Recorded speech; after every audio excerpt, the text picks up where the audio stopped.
এই যে নেওয়া হয়ে গেল এটা, ঠিক আছে। এবার আমাদের বুকু পেয়েছে, তাই তো? এই কিছু করবে না ও, একটা কি ছোট প্রজাপতি না কি দেখেছে।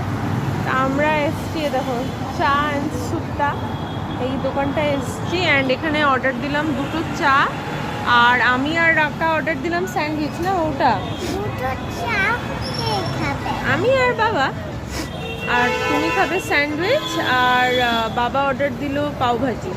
সো আমরা এটা, আচ্ছা তুমি দুটোই খাবে, একটু স্যান্ডউইচ খাবে, একটু পাওভাজি খাবে, ওকে?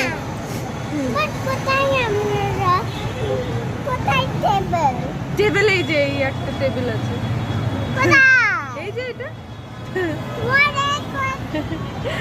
সো এখানে একটু খাওয়া দাওয়া করি, দেন চিকেন নেব, বিকজ কালকে রবিবার, কালকে একটু মাংস রান্না করতে হবে। সো চিকেন নিয়ে দেন বাড়ি যাব, ওকে বাবু?